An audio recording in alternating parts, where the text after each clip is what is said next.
Bonjour à tous et bienvenue sur Medi 1 TV. Nous sommes à Marrakech où plus de 150 pays sont présents pour débattre, mais surtout adopter un pacte mondial sur les migrations. C'est un événement historique, un événement stratégique sur bien des points aujourd'hui actuels. Parmi les problématiques, celle des enfants migrants et des jeunes réfugiés. L'UNICEF publie à ce sujet des données alarmantes. Il s'agit d'une enquête qui a été menée auprès de 4000 enfants. Pour en parler, j'ai le plaisir et l'honneur de recevoir Marta Arias, qui est coordinatrice mondiale de l'opération Enfants déracinés de l'UNICEF. Merci beaucoup de votre présence. Merci à vous. Alors on va commencer, Maria, si vous le voulez bien, d'abord de parler de ces enfants. Ils sont âgés de 14 et de ces jeunes enfants, puisque c'est 14 à 24 ans. Ouais. Tous disent qu'ils sont partis de chez eux contraints, forcés. Ouais. Certains, 44%, sont partis seuls. Alors avant d'aller sur l'essentiel du rapport, est-ce qu'on peut dire, est-ce que vous estimez, est-ce que l'UNICEF estime que ces enfants, ces jeunes sont les oubliés de la migration?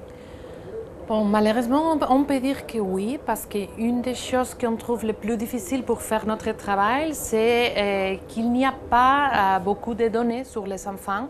Ils sont toujours un peu cachés parmi les données générales.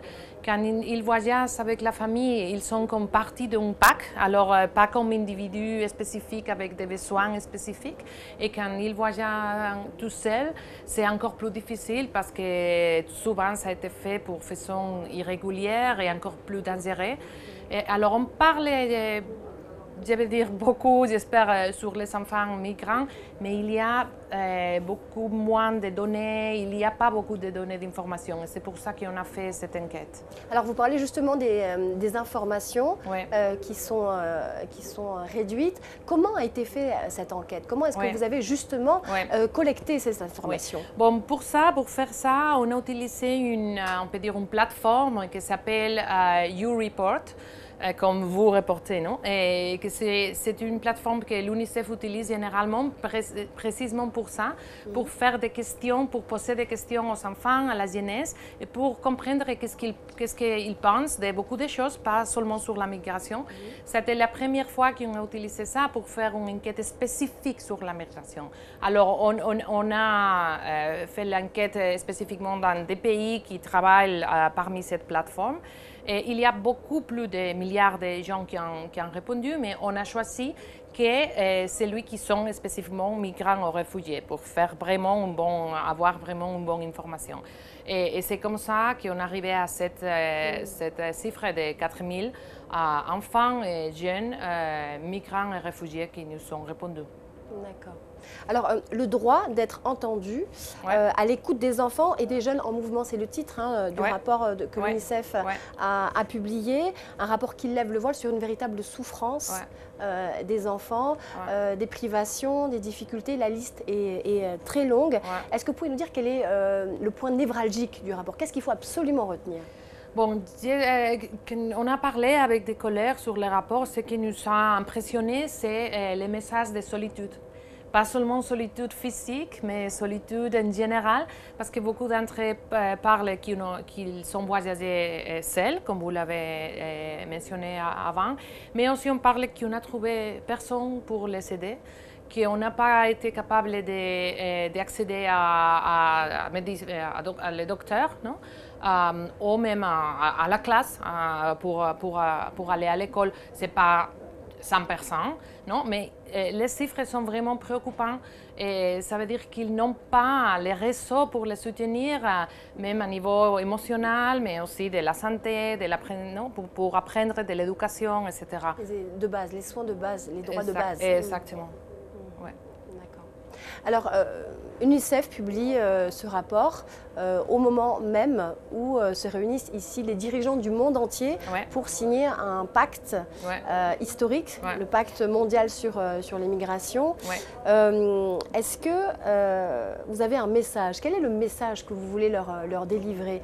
Est-ce que c'est attention, les politiques sur lesquelles vous vous engagez maintenant vont avoir un impact majeur sur la vie des enfants. Effectivement, ça a été tout à fait le message qu'on a mené pendant toutes les périodes de négociation, parce que ça, ce moment-là, c'est la fin d'une période de 2 années où on a dit exactement ce que vous avez mentionné. Non? On doit faire attention parce que ce n'est pas seulement un papier, une déclaration générale, c'est vraiment quelque chose qui va avoir un impact sur la vie de milliards d'enfants.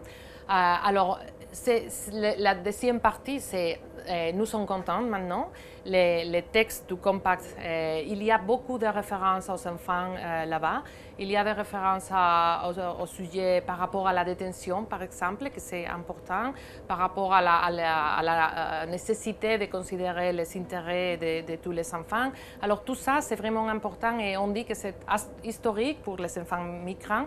Mais maintenant, c'est la part la plus importante, de faire vraiment que cette parole peuvent se transformer en réalité, en changement dans la vie de ces enfants qui sont seuls, qui sont détenus dans une prison ou qui sont sans avoir accès à docteur ou à l'école. Alors c'est la partie la plus importante, l'implémentation. Et dans cette implémentation, on revient au titre des rapports, ils ont le droit d'être entendus. Alors, ce n'est pas seulement de faire des choses pour eux, mais sans les incorporer.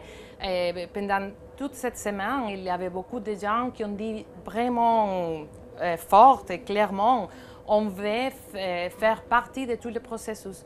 On veut être entendu, on veut participer, on veut discuter avec vous. Et comme ça, tous ensemble, on va faire ces pactes mondiaux une réalité pour tous les enfants. D'accord. Alors, Marta Arias, on a l'occasion de développer un peu plus donc, la question. Donc, vous parlez du moment de l'implémentation, de l'application, en fait, de la mise en œuvre de ces objectifs qui sont donc déclinés lors de ce pacte mondial. Est-ce qu'on peut aller plus loin sur la manière de mettre en œuvre ces recommandations? Vous parlez des partenaires et des gens qui s'engagent visiblement sur cette question. Qui sont-ils et comment ça peut se mettre en place?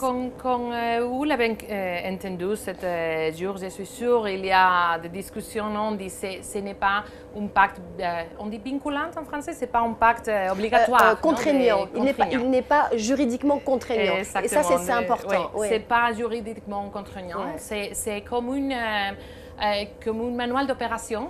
Il y a 23 objectifs. Parmi chaque objectif, il y a beaucoup d'activités spécifiques que tous les pays peuvent faire.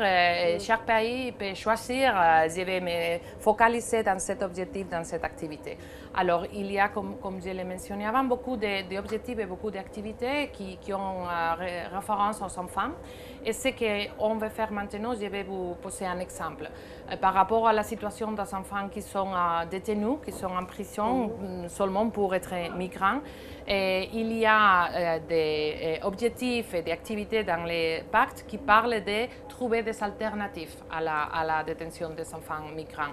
Alors nous sommes en train de travailler avec la coalition internationale contre la détention et avec quelques pays pour commencer à mettre en place précisément des alternatives spécifiques. Alors pour les faire vraiment effectifs, par exemple, on est en train de travailler avec le Mexique. Et là-bas, avec beaucoup de partenaires, commencer à implémenter des alternatives et de cette façon, il y a des enfants qui effectivement vont sortir d'une prison et vont aller à rester avec des centres ouverts ou même beaucoup mieux encore avec des familles qui vont les accueillir pour les aider pendant tous les processus. Alors c'est ça la façon de trouver des partenaires autour des objectifs spécifiques dans les pactes, trouver des partenaires qui vont travailler ensemble pour les rendre vérité. Voilà. Des objectifs spécifiques avec des partenaires justement qui ont les outils adaptés pour répondre à cette alternative. Exactement, des partenaires qui sont intéressés dans un sujet spécifique, soit la détention, soit l'accès à la santé, à l'éducation, la réunification des familles. De commencer par des choses spécifiques et trouver des acteurs, même les gouvernements, la société civile, le secteur privé, qui sont intéressés à travailler ensemble sur ces sujets spécifiques. Merci infiniment, Marta Arias. Merci à vous. Je rappelle que vous êtes coordinatrice mondiale de l'opération Enfants déracinés de l'UNICEF. Et merci à vous. Je vous souhaite une excellente suite des programmes sur Média TV.